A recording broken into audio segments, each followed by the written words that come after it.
क्या आप बहुत सी स्किन केयर यूज़ करते हैं लेकिन उसके बावजूद आपकी स्किन ड्राई, फ्लेकी, रिंकली, डिहाइड्रेटेड है, या आपकी स्किन के ऊपर रेडनेस है, इन्फ्लेमेशन है, या इची रहती है, लेकिन आपको ये समझ नहीं आता है कि ऐसा क्यों हो रहा है एंड आपकी स्किन के ऊपर एक्ने आ रही है even though you are not a teenager, तो this video is exactly right for you.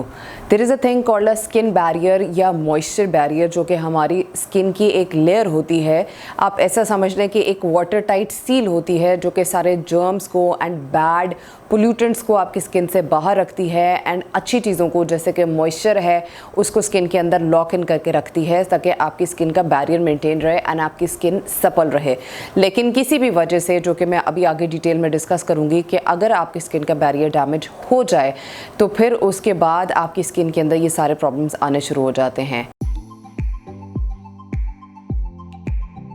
अस्सलाम वालेकुम, मेरा नाम डॉक्टर हिरा अलवी है। मैं एक कंसल्टेंट प्लास्टिक सर्जन हूँ और लाहौर में प्रैक्टिस करती हूँ। मैं प्लास्टिक सर्जरी और स्किन केयर से रिलेटेड वीडियोस बनाती हूँ। अगर आपने मेरे चैनल को सब्सक्राइब नहीं किया है तो please do consider subscribing and hit the notification bell, ताकि जब भी मैं पोस्ट करूँ आपको नोटिफिकेशन आ जाए। अगर आपका स्किन बैरियर ख़राब हो गया है या डैमेज हो गया है तो उसको रिपेयर किस तरह से करना है along with the product recommendations, ये सब कुछ मैं आपको इस वीडियो के अंदर बताऊँगी। एंड इस वीडियो को एंड तक ज़रूर देखिएगा सो दैट अगर आप ऐसा कोई प्रॉब्लम फेस कर रहे हैं तो आपका वो प्रॉब्लम सॉल्व हो सके। And this video is not sponsored. Now, अगर आपका स्किन बैरियर ख़राब है तो जो चीज़ें आप उसके फ़ायदे के लिए यूज़ कर रहे हैं वो आपको नुकसान दे सकती हैं। कहने का मतलब ये है कि जैसे कि हम रेटिनॉल यूज़ करते हैं जो कि पिगमेंटेशन को फाइट करने के लिए होता है या डार्क स्पॉट्स को हटाने के लिए होता है, लेकिन अगर आपका स्किन बैरियर ख़राब है तो आपकी स्किन उसको रिएक्ट करेगी एंड समटाइम्स वो पिगमेंटेशन को ज़्यादा ख़राब भी कर सकता है या डार्क स्पॉट्स मज़ीद भी लेकर आ सकता है। अब स्किन बैरियर ख़राब कैसे होता है? सबसे कॉमन कॉज जो कि हमारी पॉपुलेशन के अंदर है that is a topical steroid use. बहुत स्टेरॉयड क्रीम्स हैं जिसके बारे में इतनी गलत इन्फॉर्मेशन अवेलेबल है इंटरनेट के ऊपर कि आप इसको फेस के ऊपर यूज़ करें, लंबे अरसे यूज़ करें, आपका चेहरे के ऊपर से सारे दाग हट जाएंगे, रंग गोरा हो जाएगा। तो उसके लिए लोग इतना ज़्यादा यूज़ करते हैं कि आहिस्ता आहिस्ता स्किन का बैरियर ख़राब होता है, स्किन थिन आउट हो जाती है। उसमें तो खैर मैं डिटेल्स में अभी नहीं जा रही हूँ कि उसमें और क्या क्या मसले होते हैं, लेकिन डैमेज स्किन बैरियर उसमें लाजमी होता है क्योंकि ये लोग कुछ सालों के बाद हमारे पास आते हैं एंड से कि ये क्रीम हमें बहुत सूट करती थी लेकिन अब हमारी स्किन हर चीज़ को रिएक्ट करने लग गई है, स्किन पतली हो गई है, तो अब हम क्या करें? So the most important factor that is the topical steroid use. Second number पे is over exfoliation. Over exfoliation क्या होती है कि जो स्क्रब करते हैं हम फेस के ऊपर, जनरली दो टाइप्स के स्क्रब्स होते हैं, एक फिजिकल होते हैं, एक केमिकल होते हैं। जो फिजिकल स्क्रब्स होते हैं वो होते हैं जिनको आप फेस के ऊपर रब करते हैं, उसमें छोटे छोटे पार्टिकल्स होते हैं और वो डेड स्किन को रिमूव करते हैं, लेकिन वो इतने प्रिसाइज नहीं होते हैं। सो वो डेड स्किन के साथ साथ जो कि नॉर्मल स्किन है, हेल्दी स्किन है, वो उसको भी रिमूव करती है। एंड इनिशियली लगता है कि स्किन बहुत साफ हो गई है तो पीपल कीप यूजिंग इट, हर रोज़ इस्तेमाल कर रहे हैं, दिन में 2 दफ़ा इस्तेमाल कर रहे हैं। उससे आपकी स्किन इतनी ज़्यादा डैमेज होती है कि वो फिर हर चीज़ को रिएक्ट करने लग जाती है। सो आई ऑलवेज रिकमेंड कि आप फिजिकल स्क्रब्स ना यूज़ करें, आप केमिकल स्क्रब्स यूज़ करें, यानी कि केमिकल एक्सफोलिएंट्स यूज़ करें जिसमें alpha hydroxy acids and beta hydroxy acids आते हैं। एंड अगर आपको नहीं पता है कि alpha hydroxy and beta hydroxy acids क्या होते हैं, इनको किस तरह यूज़ करते हैं, तो I have a whole series of these videos, I will link them down below. आप इस वीडियो के बाद उसको लाजमी देख लीजिएगा। उसके अलावा जिस एनवायरनमेंट में हम रहते हैं, एनवायरमेंटल पोल्यूटेंट्स होते हैं, डस्ट होती है, उसकी वजह से भी इफेक्ट आता है। And another important thing is stress. जब भी आपने देखा हो कि आपकी कोई एग्ज़ाम है या किसी भी किस्म का लाइफ में स्ट्रेस है तो हमेशा ब्रेकआउट्स आने लग जाते हैं, स्किन रिएक्ट करने लग जाती है। So that is also an important factor.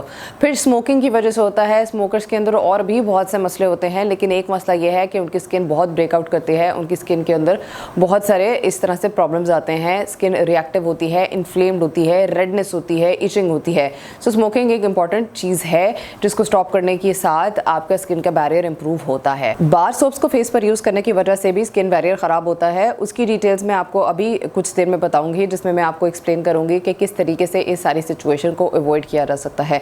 Then again, fragrance in the skin care and the essential oils they can also be harmful for your skin. उसके अलावा भी बहुत सी चीज़ें हो सकती हैं, लेकिन मेन फैक्टर्स ये हैं। अब इनको अवॉइड किस तरीके से करना है? सबसे पहली चीज़ ये है कि आपको फेस पर हमेशा एक जेंटल क्लेंजर यूज़ करना चाहिए है। आपको कोई ऐसा क्लेंजर यूज़ करना चाहिए है जिसकी pH is closer to your skin. हमारी जो स्किन है उसकी pH इट स्लाइटली एसिडिक होती है। सो ये जो बार सोप्स होते हैं इनके अंदर जो पीएच होती है वो अल्कलाइन होती है, जो कि हमारी स्किन के पीएच को भी ख़राब करती है, जिसकी वजह से आपकी स्किन रिएक्टिव हो सकती है एंड आपकी स्किन के ऊपर कभी भी ब्रेकआउट्स आ सकते हैं। So always use gentle cleansers and not the bar soaps. जब आपने फेस को ड्राई करना है तो आपने टॉवल से रगड़ के ड्राई नहीं करना है, जो आपकी बॉडी का टॉवल है उससे सेपरेट रखना है फेस का टॉवल एंड उसको हल्का हल्का पैट करना है एंड दैट इज़ इट। आपने उसको रगड़ के ड्राई करने की कोशिश नहीं करनी है। सेकेंड थिंग जो कि मैंने आपको अभी पहले एक्सप्लेन की है कि आपने एक्सफोलिएटिंग एसिड्स यूज़ करने हैं। माइल्डर फॉर्म्स ऑफ एक्सफोलिएंट्स आते हैं जहाँ से आप स्टार्ट कर सकते हैं, जिसमें मेंडेलिक एसिड आता है, ये लैक्टिक एसिड आता है, वो आप यूज़ कर सकते हैं। अगर आपकी ड्राई स्किन है तो आप उसको वीक में 1 दफ़ा यूज़ कर सकते हैं, और अगर आपकी ऑयली स्किन है तो आप उसको वीक में 2 दफ़ा भी यूज़ कर सकते हैं। इससे ज़्यादा यूज़ इसको भी करेंगे तब भी ये स्किन को डैमेज करेगा, फिजिकल स्क्रब्स को भी यूज़ करेंगे तो वो भी स्किन को डैमेज करेगा। सो ऑलवेज मेक श्योर कि आपने इसको सिर्फ उतना ही यूज़ करना है जितना कि ये रिकमेंडेड होता है। तीसरी चीज़ इसके आपने अल्कोहल बेस्ड टोनर्स यूज़ नहीं करने हैं, बिकॉज वो स्किन के ऊपर से जितने भी नेचुरल ऑयल्स होते हैं उनको भी रिप कर देते हैं और स्किन को ज़्यादा एक्सपोज कर देते हैं towards dehydration and again damaging the skin barrier. And another important factor जो कि बहुत ही इंपॉर्टेंट होता है और मैं बहुत ही ज़्यादा उस पर एम्फोसाइज करती हूँ and people tend to forget this one is the use of sunscreen. अब इसमें भी ये होता है कि लोग कहते हैं कि हम घर के अंदर रहते हैं तो हम सनस्क्रीन नहीं यूज़ करते हैं, लेकिन अगर आप इतने सारे एक्टिव इंग्रेडिएंट्स यूज़ कर रहे हैं, एक्सफोलिएटिंग एसिड्स यूज़ कर रहे हैं, रेटिनॉल्स यूज़ कर रहे हैं, तो it is a must, it's a must for everybody. लेकिन अगर आप एक्टिव इंग्रेडिएंट्स यूज़ करते हैं तो वो आपने लाजमी यूज़ करना होता है। So everybody has to use SPF 30+ broad spectrum sunscreen every day, even indoors, ताकि आपका स्किन का बैरियर कभी ख़राब ही ना हो। So whatever actives that you are using वो स्किन को फोटो सेंसिटिव करते हैं। सो जब आप इसको यूज़ कर लेते हैं तो सन के जो डैमेजिंग इफेक्ट्स होते हैं वो आपकी स्किन के ऊपर नहीं आते हैं। So very very important to use it every day and reapply during the day. एक पॉइंट ये भी है कि टू यूज़ द रेटिनॉल्स या विटामिन A डेरिवेटिव्स या tretinoin, which if by the way you do not know, तो मेरी उसके ऊपर डिटेल वीडियोस हैं, please do watch them after watching this video. तो रेटिनॉल भी जब लोग शुरू में स्टार्ट करते हैं तो वो उसको बहुत ही ज़्यादा यूज़ करना स्टार्ट कर देते हैं, बहुत ज़्यादा क्वान्टिटी में यूज़ करते हैं, सुबह शाम यूज़ कर रहे हैं, एवरीडे यूज़ कर रहे हैं। वो आपके स्किन के बैरियर को इतना ज़्यादा डैमेज करता है कि then it takes a lot of time to get back to normal. So tretinoin या रेटिनॉल जब भी आपने स्टार्ट करना है 3 नाइट्स अ वीक, यानी कि ऑल्टरनेट नाइट्स, एंड देन 1 महीना यूज़ करने के बाद 5 to 6 नाइट्स अ वीक आपने यूज़ करना है, और उससे ज़्यादा आपने नहीं करना है। दिन में ना करें और सुबह शाम बिल्कुल ना करें। फिर इंपॉर्टेंट चीज़ ये है कि स्मोकिंग जो है वो हर चीज़ के लिए इंजूरियस है। आपकी बॉडी का कोई भी ऐसा ऑर्गन नहीं है जिसके लिए स्मोकिंग इंजूरियस नहीं है, and definitely it is for the skin as well. तो अगर स्मोकिंग कर रहे हैं तो प्रेफरेबली आप उसको छोड़ने की कोशिश करें, उसको कम करने की कोशिश करें, and that is how you can protect your skin barrier. What ever stress that you have in your life उसको मैनेज करें ताकि उसके साथ भी आपका जो स्किन बैरियर ख़राब हो रहा है वो भी ना हो। Now coming to the point कि आपका स्किन बैरियर ख़राब हो चुका है। अगर ख़राब हो गया है तो उसके बाद आपने उसको रिपेयर कैसे करना है। सबसे पहले ये स्टार्ट करने से पहले मैं आपको ये बताना चाहती हूँ कि अगर तो ख़राब हो गया है तो 4 से 6 महीने भी लग सकते हैं उसको रिपेयर करने में। So you have to be very very patient. The best advice and the simplest advice that I can give you is कि आप जो भी स्किन केयर यूज़ कर रहे हैं या बहुत ज़्यादा चीज़ें यूज़ कर रहे हैं, या क्योंकि जब भी स्किन बैरियर ख़राब होता है तो हमें लगता है कि शायद और ये भी यूज़ कर लें, ये भी यूज़ कर लें तो मे बी स्किन बेहतर हो जाएगी। Just cut out everything and come to the basics. Basics होते हैं cleanser, moisturiser and sunscreen, and antioxidants भी इसमें ऐड किए जा सकते हैं। इसके अलावा आपने कुछ भी यूज़ नहीं करना होता है। सो मॉर्निंग स्किन के रूटीन में आपने क्या करना है कि सबसे पहले आपने एक जेंटल क्लेंजर यूज़ करना है जो कि मुझे पसंद है, that is simple micellar cleanser. ये बहुत माइल्ड ऑन स्किन है, it does not have any fragrance and it does not rip your skin off all the natural oils that are present on the skin. So आपने इसको use करना है, face को pad dry करना है, और उसके बाद आई रिकमेंड के दैट यू यूज़ एंटीऑक्सीडेंट्स। सो कौन कौन से इंग्रेडिएंट्स हैं जो आपकी स्किन को रिपेयर करने में हेल्प करेंगे, उसमें सबसे पहले आते हैं antioxidants, humectants, urea, peptides, ceramides. ये सारी चीज़ें आपकी स्किन को हील करती हैं। सो ये सब कुछ आपने यूज़ नहीं करना है। आपने कोई एक सिंगल मॉइस्चराइज़र या एक सिंगल इस तरह की कोई चीज़ यूज़ करनी है कि जिसके साथ आपका स्किन बैरियर रिपेयर हो सके। एक जो मुझे बहुत पसंद है that is by Cosrx, snail mucin cream है इनकी, जिसके अंदर ह्यूमेक्टेंट्स भी हैं and they also have antioxidants. So it is all in one. अगर आप इसको यूज़ करें तो you do not have to use any other thing. और आप यूज़ करना चाह रहे हैं तो सेरावे की जो मॉइस्चराइजिंग क्रीम है that does have ceramides and peptides and it is very good for your skin. Other than that अगर आप हाइलुरोनिक एसिड यूज़ करना चाह रहे हैं, दैट इज़ अ ह्यूमेक्टेंट, तो न्यूट्रोजेना हाइड्रो बूस्ट है, it does have hyaluronic acid. If you want to go on the budget side तो Pond's का हाइलुरोनिक एसिड क्रीम है, that is very good for your skin. So I am not saying कि you have to use all of these things, but these are your options. Then Eucerin has a urea moisturiser, it is also very very good.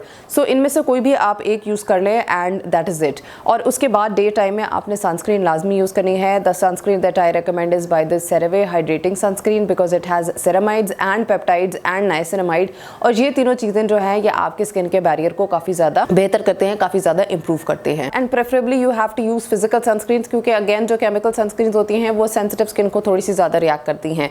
सो अगर आप वो use कर सकते हैं तो that is also good. आप chemical sunscreen भी use कर सकते हैं, but again they can react. So ऐसे अगर बैरियर ख़राब हो चुका है तो कोई भी ऐसी चीज़ नहीं यूज़ करनी चाहिए है जो कि उसको मज़ीद ख़राब करें।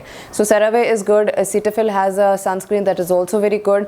तो आप कोई भी physical sunscreen which contains physical UV filters, that is zinc oxide and titanium dioxide, ये आप यूज़ करें। इनिशियल 1-2 महीने में जब आप ये सारा कुछ यूज़ कर रहे हैं तो आपने कोई भी क्लिनिकल फेशियल्स या इन सैलून फेशियल्स या लेजर्स या पील्स ऐसा कुछ भी नहीं करना है, बिल्कुल बेसिक्स पे आ जाना है। Now coming to the night time routine, same cleanser आपने यूज़ करना है एंड प्रेफरेबली डबल क्लेंज। सबसे पहले आपने माइसेलर वाटर यूज़ करना है या कोई भी क्लेंजर यूज़ करना है और उससे स्किन के ऊपर से मेकअप एंड डर्ट रिमूव करना है, and then again you can use the same cleanser जो कि आपने मॉर्निंग में यूज़ किया था। उसके बाद अगर आप रेटिनॉल यूज़ कर रहे थे तो स्किप दैट कम्प्लीटली। अगर आप एक्सफोलिएटिंग एसिड यूज़ कर रहे थे, स्किप दैट कम्प्लीटली। 1-2-3 हफ्ते अगर आप इसको नहीं भी यूज़ करेंगे तो कोई मसला नहीं होगा, लेकिन अगर आप इसको करते रहेंगे तो ये स्किन को रिएक्ट कर सकती है। एंड अगैन जब आप उसको लेटर ऑन ऐड करेंगे अपनी स्किन केयर के अंदर तो आपने माइल्डर फॉर्म यानी कि रेटिनॉल से यूज़ करनी है, 0.2%, 0.5% से। Ordinary has a very good range of it. उसके अलावा मॉइस्चराइजर फॉर्म में आता है, ओले रीजनरिस्ट में आता है। There are many things that you can use, लेकिन इनिशियली जब आप स्किन बैरियर को रिपेयर कर रहे हैं तो आप 1 महीने के लिए रेटिनॉल्स खत्म कर दें। आपने सिंपल स्किन को क्लीन किया है with a cleanser and you put on a moisturiser, जो कि आपने मॉर्निंग में यूज़ किया था वही आप नाइट में भी यूज़ कर सकते हैं। That is it. And once you start using the retinols back तो आपने 3 नाइट्स अ वीक से स्टार्ट करना है, and then you upgrade to 5 to 6 nights a week. And same is with exfoliating acids की exfoliating acids में भी आपने lowest जो सबसे माइल्डेस्ट होता है उसको यूज़ करना है, that is the mandelic acid और मे बी लैक्टिक एसिड, जो कि स्किन को ख़राब नहीं करता है। They are very mild on skin. जो बीटा हाइड्रोक्सी एसिड्स होते हैं जैसे कि सैलिसिलिक एसिड है, it is not as mild on skin. So जब आप उसको दोबारा स्टार्ट करें तो आपने इनसे स्टार्ट करना है और फिर आहिस्ता आहिस्ता जो है आप उसको वंस अ वीक में यूज़ करें, and then you can use it twice a week if you have oily skin. So it depends on कि आपकी स्किन किस तरह रिएक्ट करे है, बट बी श्योर कि once the skin barrier is damage it can definitely be repaired, but it takes time and consistency and effort, and उसके अंदर आपने कोई भी एक्स्ट्रा तजर्बा नहीं करना है अपनी स्किन के ऊपर, तो फिर आपका स्किन बैरियर बिल्कुल ठीक हो जाएगा। That is it for the video. अगर आपके कोई कमेंट्स एंड सजेशंस हैं तो do comment down below. If you like this video please share with your friends and family as well. Thank you so much for watching. अल्लाह हाफिज़।